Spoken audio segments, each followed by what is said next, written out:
Hi Pisces, Cancer and Scorpio, Ascendant, Sun, Moon, Venus, Rising, and those of you that may be cross-watching, welcome to your Tarot Love Messages. Today we're going to take a look at and see what is going on in this connection. So we're going to take a look at and see whether or not this connection has staying power. Will it go the distance? What is the truth of this connection? What are their feelings for you, their thoughts, their feelings here?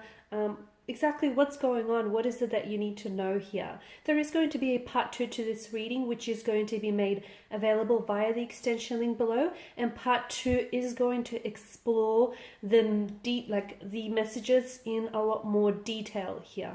Okay, and it's sort of be like an extension to this reading. So once again, that will be made available via the extension link below. Now, for those of you that are interested in personalized tarot readings, I do offer those. Please feel free to reach out and inquire. I will list my email address just below the video here where the show more section is. Otherwise, with all of that being said, let's go ahead, give the cards a shuffle, and let's see exactly what is going on in your connection here. Okay, you have the 8 of Cups.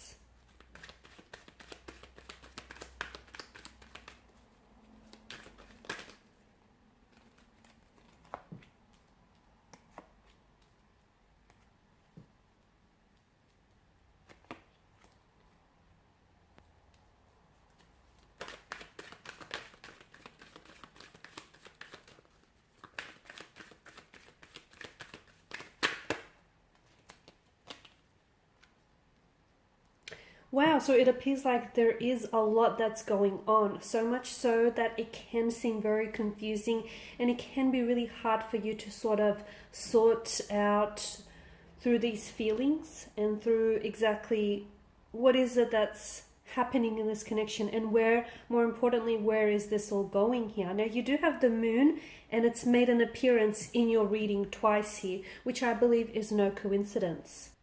Now, the moon, excuse me, the moon actually moves through different cycles and it does not remain fixed. Therefore, it symbolizes the natural cycle, the natural rhythm of life. I also feel like it is symbolic of your connection here between you and a romantic energy here. So in life, we often find ourselves in different phases, right? Different stages here. And sometimes we are at a stage where we reap the rewards of our actions and our choices. And other time we must work extremely hard to achieve what it is that we want. I also feel like the fact that, you know, you've got a full moon and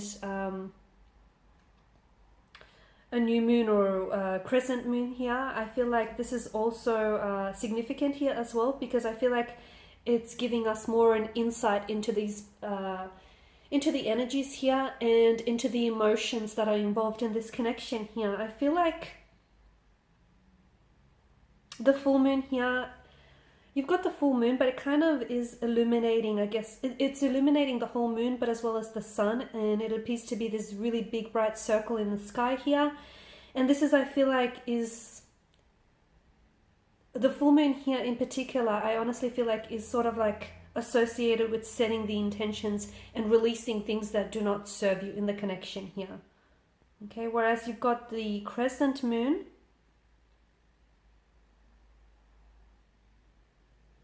I feel like this is often associated with either new beginnings here, or basically the other message that I'm getting is only half of what you're seeing, only half of what is being, half of what you're seeing is only being illuminated to you. What does that mean? That means that there are certain things that you're being kept in the dark about, or there are certain things about this connection that are not being revealed to you. Okay, so the 8 of Cups is obviously a card of walking away. It is a card that often signifies loss, rejection, pain, abandonment.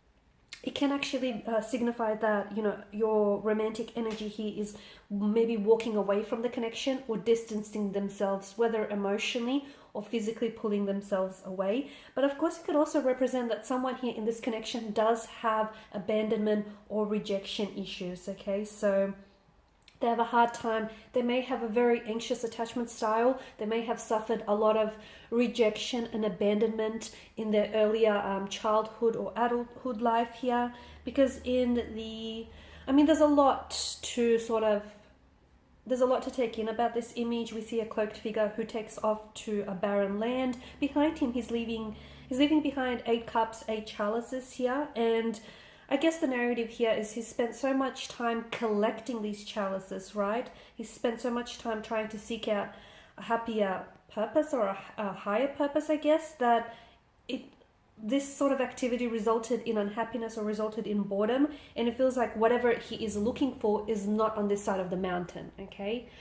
So here he is, he packs up his stuff and he goes in search for something a little bit more pleasurable or even satisfying here. So it could mean that your partner here is walking away from the connection because it lacks something, okay? Or maybe they feel like they have to distance themselves because they feel like something he is missing, whether it's an emotional connection, whether, you know, it's just a piece of the puzzle that they feel is missing here.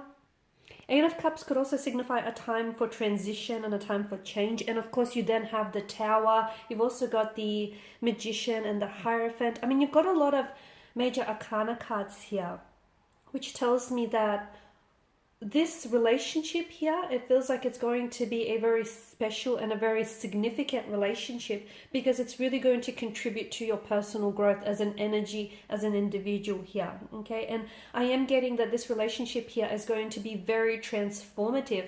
There are going to be emotional triggers, or you might have already picked up on this here. There is going to be a lot of, I mean, I am seeing that this is someone who is walking away from you, or this is a connection in which someone has walked away from the relationship, or they've walked away from you.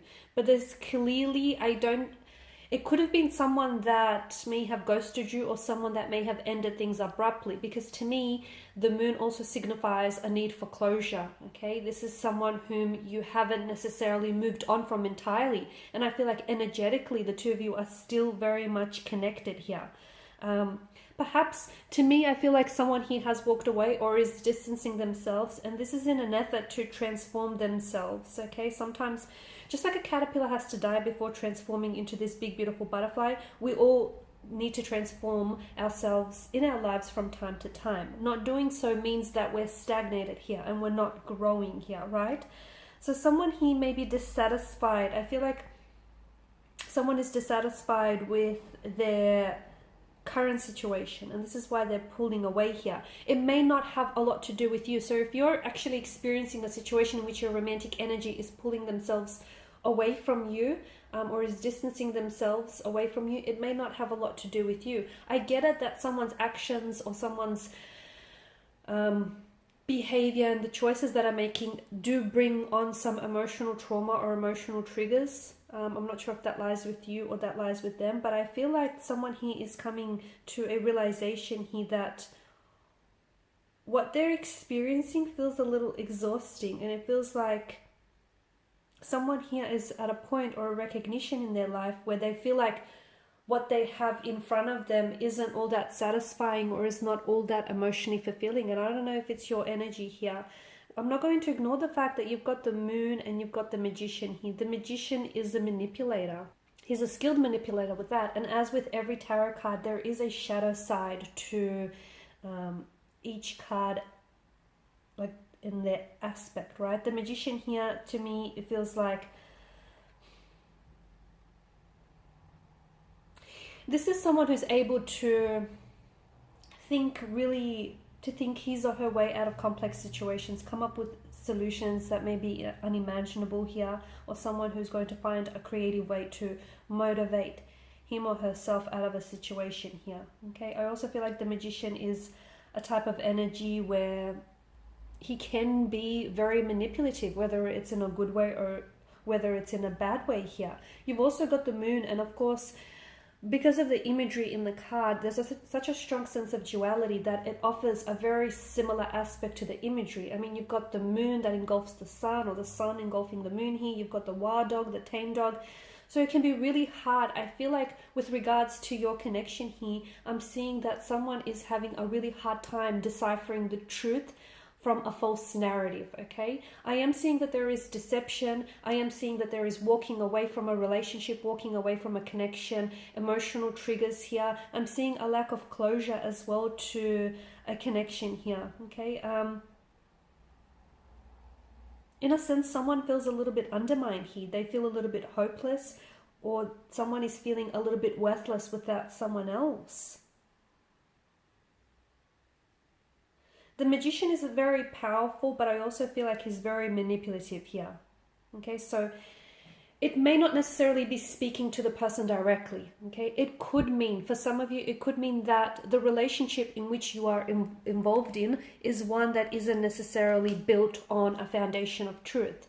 It's one in which there is delusions, there is unrealistic expectations here. It's one in which there is lies being told, or there is a fabrication of the truth, a version of the truth that you're experiencing. As we all know, the truth has only one version, okay? It doesn't have multiple versions. So either you're being manipulated, someone here may be emotionally manipulating you. Someone here could be telling you lies. Someone here could be deceiving you, okay? Someone here could be abusing their power in a way in this connection. Okay, but the deceit just could as easily lie with you. You could be the one who is deceiving yourself or convincing yourself that, you know, this is something that's worth salvaging, or something that's worth repairing, or something that's worth, you know, working on, even though it's a connection that might not have a lot of promise or a lot of potential here. I'm not saying it doesn't, but I'm just saying that the deceit, however way you're convincing yourself, whatever your convictions are of this connection, could be where the deceit lies, right? So it feels like what's going on in this connection, it feels like the connection itself is under the influence of a tower moment, right? And a tower moment exposes someone for who they are. It brings a lot of things that are in the dark out into the light. Okay, so I feel like what's to happen, and we're going to explore in part 2 of this reading, I do feel like there are secrets that are being kept from you. I do feel like what you see about this person isn't entirely, only half of it is being illuminated, so to speak. I do feel like they're either emotionally manipulating you, or they're being maybe dishonest on some level. I'm also seeing that this connection is under the tower influence, or is about to enter a tower influence. So if this is someone who is walking away or has walked away from the relationship, we want to know if this is someone who's going to come back into your life and try and maybe reconnect and patch things up with you, or we want to see why is it that they're distancing themselves, and what exactly is this tower moment that you're experiencing. And we did talk about deception and the fact that it's very hard for you to tell what is the truth of this connection versus what it is that you're really getting. Okay, so we're going to, in part 2, we're going to dissect things, and we're going to see what really is the truth of this connection. Okay, we're going to strip away those unrealistic expectations, those grand illusions or delusions that you may have about this connection, and see what is at the truth of this connection. What is it that you need to know? For those of you that have been ghosted and you've experienced someone who's pulled away abruptly, want to know whether this person feels any remorse, or whether they have any intention to maybe reconnect with you in the future. Once again, that's going to be made in part 2. It's going to be made available in part 2 via the extension link. For those of you interested in a personal reading, feel free to connect. My email address is going to be listed below. Otherwise, thank you guys for your time and attention. Bye for now.